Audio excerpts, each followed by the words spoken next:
ஐயா நித்யானந்தம், இப்போது கடைசியில் வந்து ராஜாராம் சட்டம் போகிறதுக்கு முன்னாடி இந்த பாலியல் விஷயங்கள் இப்போ நம்ம பேசுகிறது புள்ளி கணக்கெல்லாம் இருக்குது, அது ஒரு பக்கம் இருக்கட்டு.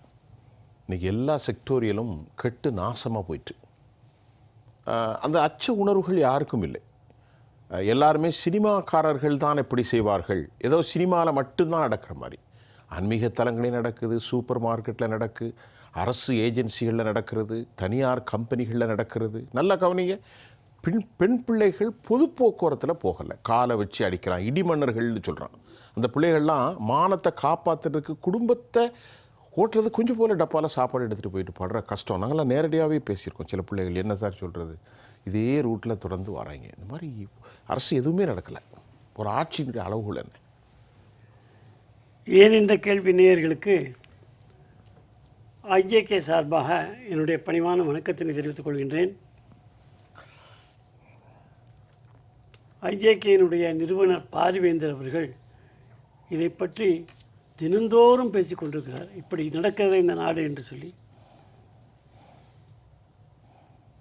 பிப்ரவரி 8ஆம் தேதி ஒரு மாநாடு இருக்குது. அந்த மாநாட்டிலே இதற்கான கடும் கண்டனம் தெரிவிக்க இருப்பதாக ஐஜேகேனுடைய மாநில தலைவர் ரவி பச்சமுத்து அவர்கள் தெரிவித்தார். இளையவேந்தர் அந்த அளவிற்கு ஒரு சிறிய துவக்கத்திலே இருக்கக்கூடிய அளவிற்கு வரக்கூடிய ஒரு கட்சி தேசிய ஜனநாயக கூட்டணியில் அங்கம் வைத்து இதை பற்றி மிகுந்த கவலைக்குரியதாக பேசிக்கொண்டிருக்கிறோம். பேய் அரசாண்டால் பிணம் தின்னும் சாத்திரங்கள்னு சொல்லுவாங்க. அந்த மாதிரி திராவிட முன்னேற்ற கழகம் ஆட்சிக்கு வந்தால் அது ஸ்டாலினாக இருந்தாலும் சரி, கலைஞராக இருந்தாலும் சரி, யாராக இருந்தாலும் சரி, ஏதோ ஒரு வருஷம் அண்ணா இருந்தார். அப்போ ஒன்றும் அவங்களுக்கு ஆட்சியை அமைக்கிறது என்ன, ஆட்சி என்னன்னு தெரிந்து கொள்வதற்காக தான் அந்த நேரம் சரியாக போச்சு. ஆனால் அதை எப்படியெல்லாம் சம்பாதிக்க செய்யலாம், ஒரு குடும்பத்தை வாழ செய்யலாம் என்பதை கலைஞர் அவர்கள் சொல்லிக் கொடுத்து இன்றைக்கு அந்த குடும்பம் செய்து கொண்டிருக்கிறது. நாட்டிலேயே பாதுகாப்பானது மகளிருக்கு பாதுகாப்பான ஒரு மாநிலம் தமிழகம். இதை அறியாமல் சொன்னதையே சொல்லிக் கொண்டிருக்கிறார் பிரதமர் நரேந்திர மோடி அவர்கள். அப்படின்னு அடித்து சொல்லுவேன் அப்படின்னு அடித்து சொல்கிறாரு நம்முடைய முதலமைச்சர் ஸ்டாலின் ஐயா அவர்கள். நான் என்ன சொல்கிறேன், இந்த மாதிரி நடந்ததையே நடக்கலை அப்படிங்கிறத அடித்து சொல்லும்போது நடந்திருக்குங்கிற தரவுகளை வச்சுக்கிட்டு உதச்சி சொல்லணும். அடித்து சொன்னால் பார்த்தா நாம் உதச்சி சொல்லுவோம். அதனால் நீங்கள் ஒரு சாதாரணமாக ஒரு 2 நிமிஷத்தில் சொல்ல போனால் பாருங்கள், அட்டெம்ப்ட் டு தீஸ் இன்சிடென்ட்ஸ், இந்த குழந்தைங்களுக்கு பெண்களுக்கு பாலியல் பலாத்காரம் இவையெல்லாம் அட்டெம்ப்ட் பண்ணது மட்டும் நீங்கள் நான் அண்ணா திராவிட முன்னேற்ற கழக எடப்பாடி ஆட்சியிலேருந்தே நான் சொல்கிறேன், 4139 இருந்தது, 4338 இருந்தது 20 வரைக்கும். 21 crime against children and women, குழந்தைகளுக்கும் பெண்களுக்கும் எந்த அளவுக்கு கிரைம் ஆகிருக்குன்னா இரட்டிப்பாயிருக்கு, 8501. அதனால் இது 21. 22 இன்னும் அதிகமாகிருக்கு, 8943. ஆக 2021லேருந்து 23 வரைக்கும் 1208 பெண்கள் பாலியல் பலாத்காரம் செய்யப்பட்டிருக்கின்றார்கள். 82 பெண்கள் பாலியல் பலாத்காரத்தால் தங்கள் வாழ்க்கையை இழந்து நொந்து நூடுசாக போயிருக்காங்க. இவையெல்லாம் தரவுகள், இவையெல்லாம் ரெக்கார்டில் இருக்கக்கூடியது, பதிவில் இருக்கக்கூடியது. இந்து பத்திரிகையும் இந்தியன் எக்ஸ்பிரஸ் பத்திரிகையும் டைம்ஸ் ஆஃப் இந்தியா பத்திரிகையிலுமே வெளிவந்திருக்கிறது. ஏதோ நான் எடுத்து கொடுக்கக்கூடியதல்ல. ஆக 2019 சில்ட்ரனுக்கு, அதாவது குழந்தைகளுக்கு ஏற்பட்ட ஒரு பாதிப்பு என்பது 4139, 20 4338. இது 19ஆம் ஆண்டிலும் 20ஆம் ஆண்டிலும். திராவிட முன்னேற்ற கழகம் ஆட்சி பொறுப்பேற்ற உடனே 6064, 21 6580, 22 6968, 23 பதிவாகி இருக்கிறது. ஆக இதையெல்லாம் பார்த்தீங்கன்னா திராவிட முன்னேற்ற கழகம் இந்த 4.5 ஆண்டு ஆட்சி காலத்தில் 68.3 விழுக்காடு பெண்களுக்கும் குழந்தைகளுக்கும் பாலியல் பலாத்காரம் கொடுக்கப்பட்டிருக்கிறது என்பது செய்தித்தாட்களில் அவர்களுடைய இந்துவுடைய செய்தி, அவர்களுடைய டைம்ஸ் ஆஃப் இந்தியா செய்தி இதில் வந்திருக்கிறது. போஸ்கோ சட்டப்படி அந்த கேஸ் பார்த்தீங்கன்னா 2396 19 இருந்தது. 3900 20ல் இருந்தது. இப்போ எவ்வளோ தெரியுங்களா? 4465 21ல், 4968 22ல், 4581 23ல். இதெல்லாம் போஸ்கோ மட்டும். போஸ்கோ சட்டத்தின்படி பதிவாக இருக்கக்கூடியது. சொன்னால் இப்போ அடித்து என்ன பேசுகிறாரு? நாட்டிலேயே எந்த நாட்டில் கூண்டாராஜும் ஜங்கல் ராஜும் நடந்துட்டு இருந்தது, பீகார்லேயும் உத்தரப்பிரதேஷ்லேயும். அப்போ அவங்க இருக்கக்கூடிய அந்த சட்டம் ஒழுங்குன்றது இன்றைக்கு எந்த அளவிற்கு இருக்கிறது என்று சொன்னால் மோசமாக இந்த இடத்துல 40லேருந்து 60 விழுக்காடு வரைக்கும் சட்டம் ஒழுங்கு மேலும் சிறப்பாக இருக்கிறது. அதை ஒரு ஒப்பிட்டு பார்க்கிறார். அது ஒரு மட்டமான ஒரு இடத்துல 90 மார்க் வாங்கின பையன் 65 மார்க் வாங்கிட்டானேன்னு கேட்டால், 20 மார்க்கு வாங்கின பையன் 40 வாங்கியிருக்கிறானே, 40ஓட 61 பெருசானேங்கிறார். எதை ஒப்பிட்டு பார்க்குது?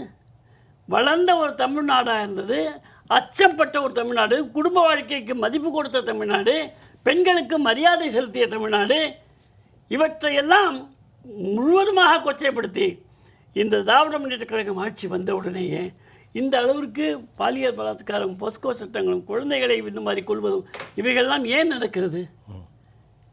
தலைமை எவ்வழி, மக்கள் வழி. ஒரு கேஸு இந்த மாதிரி உள்ளவங்களுக்கு, திமுகவில் உள்ளவங்க இந்த மாதிரிலாம் பண்ணுறாங்கன்னு ஒரு கேஸ் வருதா? ஒன்றுமே கிடையாது. முகன் உள்ள எவனோ ஒருத்தர் பதிவு போட்டால் அவன் மேலே கேஸ், அவனை கைது பண்ணுறது. கரெக்ட். அது சரி. இது என்ன விஷயம்? முகநூலில் பதிவு போட்டவன கைது செய்றீங்க. இந்த மாதிரியான நாசகார சக்திகளை கவலைக்குரியதுன்னு நீங்கள் சொன்னீங்க. ரொம்ப கவலை. இந்த தலைப்பு நான் கவலைக்குரியது என்று சொல்வதை விட இன்னும் ஒரு படி அதிகமாக சொல்கிறேன். நானி தலைகுனிய வேண்டிய ஒரு சம்பவம் இவைகளெல்லாம் தமிழகத்தை குறித்து. இப்படி இருந்தும் கூட இவர்களால் எப்படி பேச முடிகிறது? இன்றைக்கி நேற்று பாருங்களேன், விவசாயிகள் பிரச்சனைக்காக ஐயா கண்ணி என்ன பண்ணார்? மலம் வச்சு சாப்பிட்ற போராட்டம் எங்காவது உண்டா? பெரிய கேவலம். சரி, அதை விடுங்க ஐயா. சுருக்கமாக நிறைவு கருத்து சொல்லுங்க ஐயா. தமிழகத்தினுடைய சூழ்நிலை, தமிழகத்தினுடைய சட்டம் ஒழுங்கு எல்லா விதங்களிலும் மிகவும் தாழ்ந்து கிடக்கிறது என்பது யாருக்கும் இரண்டு கருத்து இருக்க முடியாது. அவ்வளவு கேவலமாக சட்டம் ஒழுங்கு. நான் என்னுடைய ஆட்சியிலே சட்டத்தை சட்டமாக நடத்துவேன், நீதி வழங்குவேன் என்று சூளுரைத்த ஸ்டாலின் அவர்கள் அவருடைய சொந்த கட்சிக்காரர்களே இந்த மாதிரி பாலியல் பலாத்காரத்திலலாம் ஈடுபட்டாங்கன்னு பத்திரிகையில் வருது. என்ன நடவடிக்கை எடுத்திருக்காங்க? பொறுப்பாளர்கள், கட்சியில் பொறுப்பாக இருக்கவும் பண்ணுறான். அப்படி இருக்கும்போது எப்படி நாம் இதை சொல்ல முடியும்? கண்டிப்பாக. அப்படிப்பட்ட ஒரு கையால் ஆகாத காவல்துறை அமைச்சர். நீங்கள் முதலே ஏகப்பட்ட புள்ளி விவரம்லாம் சொல்லிட்டீங்க. ஆமாம், கையாலாகாத ஒரு காவல்துறை அமைச்சர். யார்? அது முதலமைச்சர் தானே? ஆமாம். நான் எப்பொழுதுமே ஜெயா டிவிலையும் மற்ற தொலைக்காட்சியிலையும் சொல்வது என்னென்னா, கக்கஞ்சி அவர்கள் காவல்துறை அமைச்சராக இருந்தார், அவர் முதலமைச்சராக இருக்கவில்லை. அந்த மாதிரி உங்களுக்கு நேரம் இல்லை. உங்களுக்கு கலைஞர் அவர்கள் எப்படி மாநாட மயிலாட பார்த்தாரோ அப்படி நீங்கள் வேறு ஏதோ ஆட பார்த்துக்கிட்டு இருக்கிறீங்க. உங்களுக்கு நேரம் இல்லை. காவல்துறைக்கு தனியாக ஒரு மந்திரியை போடுங்க, முழு நேரம் வேலை செய்யட்டும். கரெக்ட். இதை நான் பல முறை கேட்டாச்சு, யாரு காதலையும் விழ மாட்டேங்குது. அது என்னமோ அது இப்படி முதலமைச்சர் தானே காவல்துறை வச்சுக்கணும் அப்படிங்கிற மாதிரி கொண்டு வந்திருக்காங்க. பாரத பிரதமர் அங்கேருந்து இங்கே சட்டம் ஒழுங்கு கெட்டிருக்கு, பெண்களுக்கு பாதுகாப்பில்லை என்று சொல்லக்கூடிய அளவில் தமிழ்நாடு இருந்து கொண்டிருக்கிறது.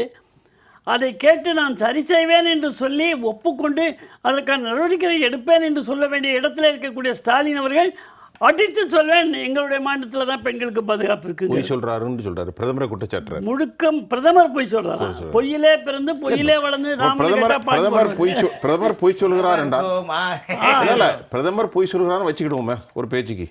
அரசியல் தனம். அப்போ இங்கே இருக்கக்கூடிய எங்கள்கிட்ட இருக்கக்கூடிய இந்த ரெக்கார்ட்ஸ் இருக்குல்ல, records we have all records.